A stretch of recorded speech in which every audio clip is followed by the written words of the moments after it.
Hey, welcome to Keys Pre-Calculus. This is section 5.5. We're doing multiple angle and product of sum formulas. We started this on Tuesday, yesterday, but of course it snowed, so I hope y'all have had a great snow day. I have stayed warm and cozy inside, sipping my hot tea, working on this. It's been exciting. No, but seriously, I hope y'all had a good time. I hope everybody got to build a snowman or have a snowball fight, and I hope you enjoy tomorrow too.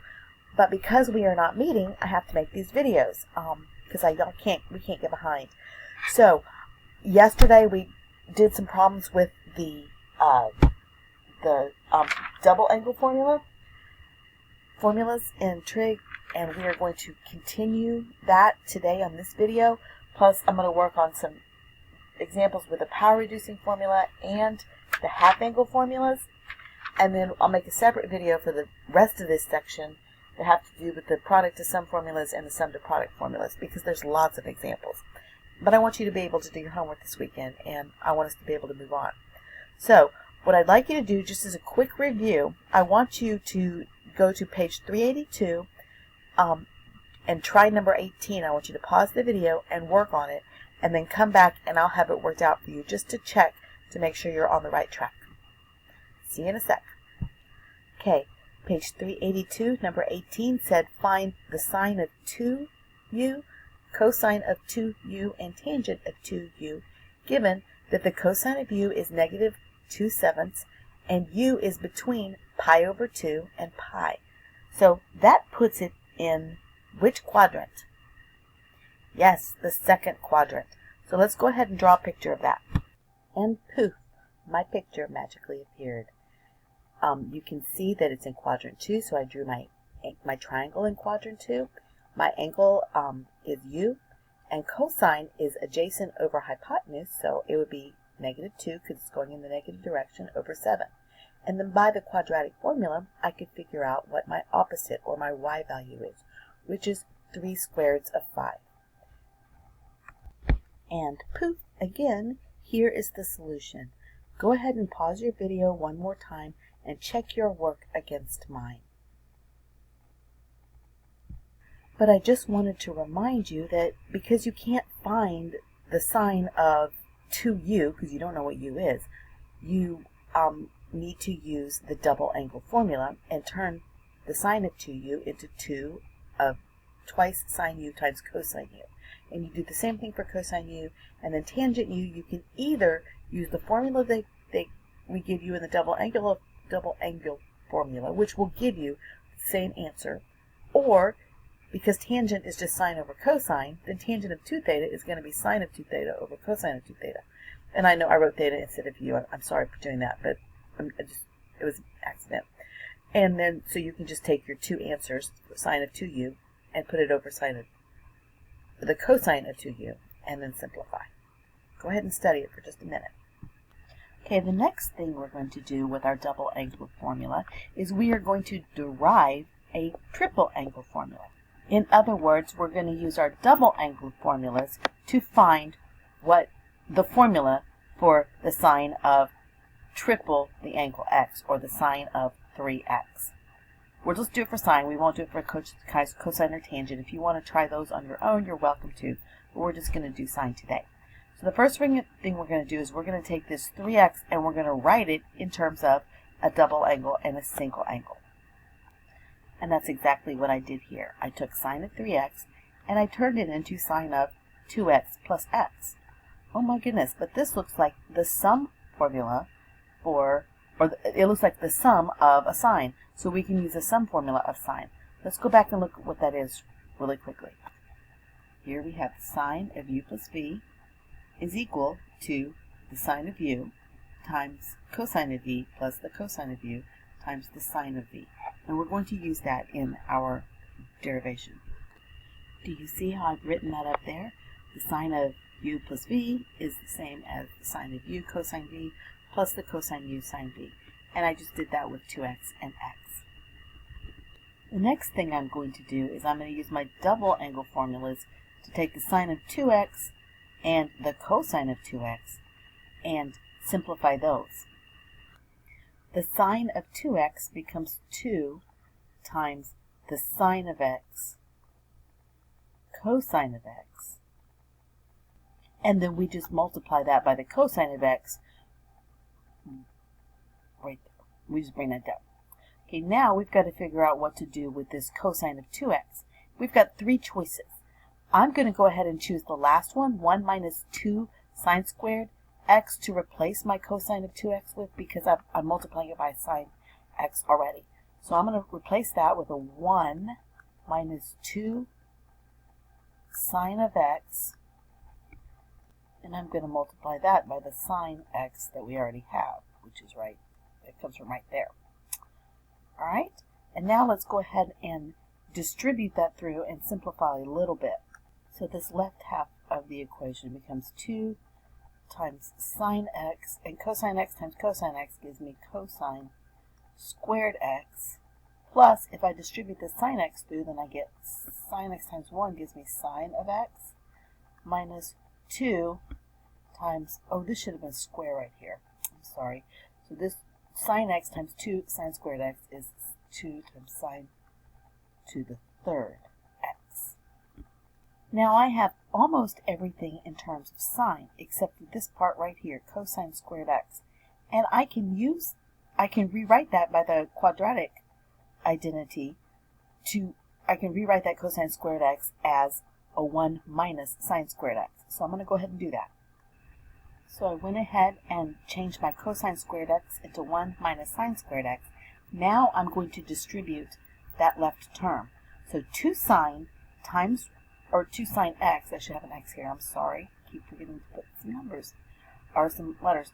So 2 sine x times 1 gives me 2 sine x, minus 2 sine x times sine squared x gives me 2 times sine to the third x, plus sine x minus 2 sine to the third x. Now I can go through and I can collect like terms.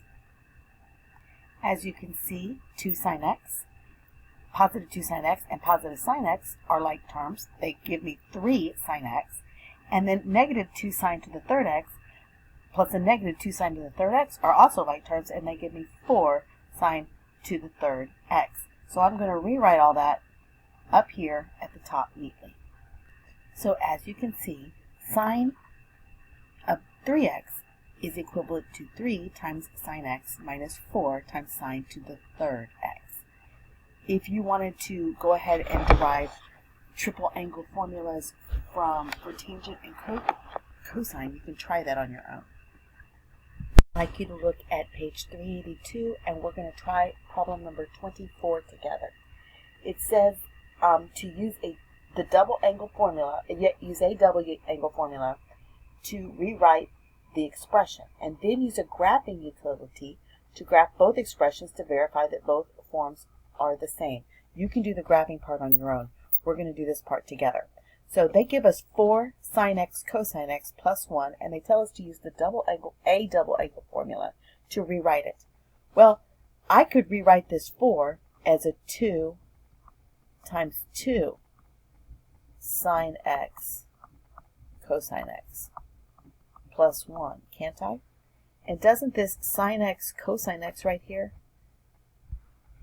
or I should rephrase that and say 2 sine x cosine x, doesn't that look like the 2 sine u cosine u? And can't I rewrite that as just sine of 2u, or in this case sine of 2x? That's exactly what I've done. I've taken this 2 sine x cosine x and I've turned it into sine of 2x. And then I can just simplify this. I actually don't need to simplify it. It's exactly what it is. There's nothing else I can do to it. So 2 sine of 2x plus 1 is equivalent to 4 times sine x cosine x plus 1. I've taken it down to one trigonometric function. Now we're going to look at another set of formulas. We're going to look at the power reducing formulas, which can be derived from the double angle formulas, and you can look in Appendix C to see how that is done. We're just going to utilize them, or we're going to use them to reduce a power of a trigonometric function. So if you look on page 377 in your book, you'll see these power reducing formulas. You can see that sine squared of an angle is equivalent to 1 minus cosine 2 times the angle over 2. Cosine squared of an angle is equivalent to 1 plus cosine of twice that angle over 2. And tangent squared of an angle is equivalent to 1 minus cosine 2u over 1 plus cosine 2u, because tangent is sine over cosine. Tangent squared is equivalent to sine squared over cosine squared, which is equivalent to 1 minus cosine 2u over 2 over 1 plus cosine 2u over 2. The 2's cancel each other out when you divide, and you end up with just 1 minus cosine of 2u over 1 plus cosine of 2u. If you have to pause and think about it or write it out, go ahead and do that. Let's look at example 5 to see how these power reducing formulas work. They ask us to rewrite sine to the fourth of x as a sum of first powers of the cosine of multiple angles. So we're going to take out the power of 4, and we're going to rewrite this in terms of a first power function, but we're going to write it in terms of cosine instead of sine. But we have to use the power reducing formula for sine because we're starting with sine. So really this thing is saying the same thing as sine of 2, or sine squared x squared, right? So I could rewrite this as 1 minus cosine of 2x over 2 squared, can't I? Yes, I can. So then I took what was inside the parentheses and I broke it up into two factors. I broke it up into 1/2 times whatever the numerator is, 1 minus cosine of 2x. And then I squared the whole thing. They didn't show you this step in the book, but I wanted to show you where this step comes from. So I can take everything that's in the set of parentheses or the set of brackets, and I can square each factor. So when I do that, I square 1/2 and I get 1/4. And then when I square 1 minus cosine of 2x, I can FOIL it out or realize that this is going to give me a perfect square trinomial, which will be minus 2 cosine 2x plus cosine squared of 2x. So I have reduced the power of this, but I still have a second degree function in here. I don't want a second degree cosine, I want a first degree. So I can take this cosine of 2x, cosine squared of 2x, and I can reduce its power by using the cosine power reducing formula, which is right up here. So when I substitute 1 plus cosine of 2 times the angle over 2 in place of cosine squared 2x, I get 1 plus the cosine of 2 times the angle, which is 2x, over 2. So if you look on the next line, I separated the 1 plus cosine 4x over 2 into two terms. So I have 1/4 times 1 minus 2 cosine 2x plus 1/2 plus cosine of 4x over 2. So I use colors so you can see where everything came from. And now we're going to go ahead and distribute the 1/4 through the parentheses to all the terms. Okay, you can see that I did all that in the next line. And now I'm going to collect like terms. And I'm going to put my answer up here. So when I collect 1/4 plus 1/8, I get 3/8. There is nothing like 1/2 cosine of 2x, so I have to leave it by itself. 1/2 of cosine of 2x. And there's nothing like 1/8 of cosine 4x, so I'm going to leave that as 1/8 plus 1/8 cosine of 4x. Now I'm going to factor out a common term, factor out the fraction, which is 1/8. So if I factor 1/8 out of the first term, I get 3, because 1/8 times 3 gives me 3/8. If I factor out 1/8 out of the second term, I get 4 cosine of 2x. And if I factor out 1/8 of the third term, I get the cosine of 4x. And I still need to put my 1/8 out here. So sine to the fourth of x is equivalent to 1/8 of 3 minus 4 cosine of 2x plus cosine of 4x. I can reduce the powers of a trigonometric function. Go ahead and graph both of these in the same window, and you will see that they are the same graph. Okay, you can derive some useful alternative forms of the power reducing formula by replacing this u right here with u over 2 for every u by half of u, and then taking the square root of both sides.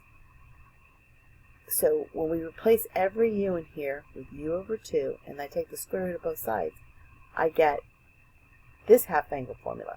Sine of u over 2 is equal to either positive or negative square root of 1 minus cosine of u, because I've replaced the 2u with u over 2 times u over 2, which ends up being just u over 2.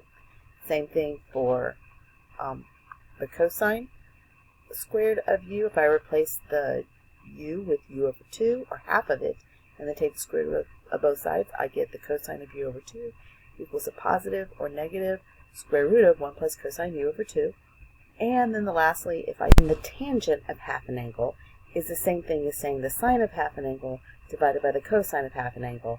And when you simplify it and rationalize the denominator, then you're going to get tan of half an angle is 1 minus cosine u over sine u, which is also equivalent to sine u over 1 plus cosine of u. And you have to understand that the sines of sine of half of an angle and the cosine of half of an angle are dependent upon the quadrant in which the half angle lies in. Let's see how we can use this half angle formula.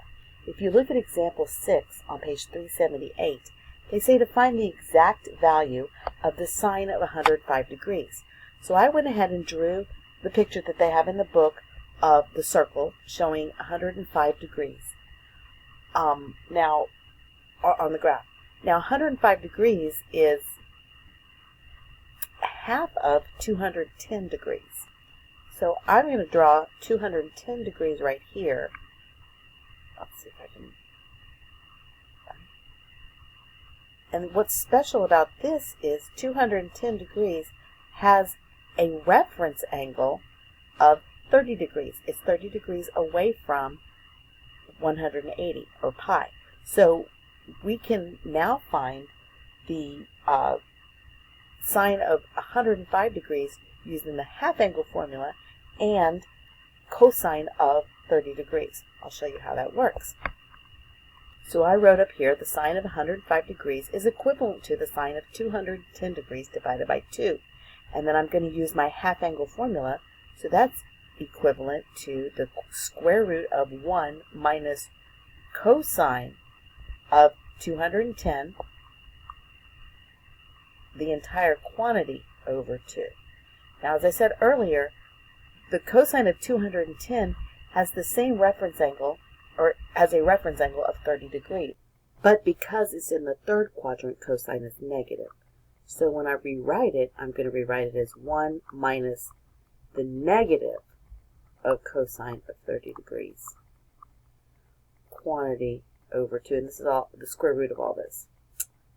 Alright, so, and I don't need to have my degree sign there. That's not necessary. Let me erase that so we don't get confused later.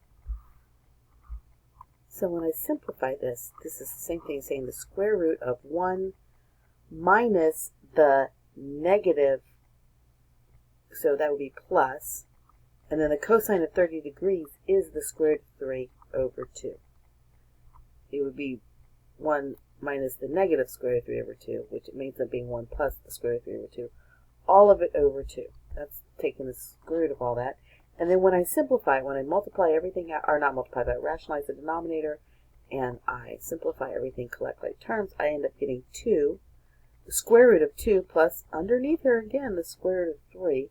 Now that's kind of weird, over 2. And that is the exact sine of 105 degrees. And we use the half angle formula to do it. I would like for you to study example 7 on page 379 on your own. It's straightforward. I don't have to do it for you. It spells it out exactly the way it is. And go ahead and start your homework or work on your homework for all the problems up through the half angle formulas. And I'm going to create another video for the product to sum and sum to product formulas. Also, I want you to enjoy your snow weekend.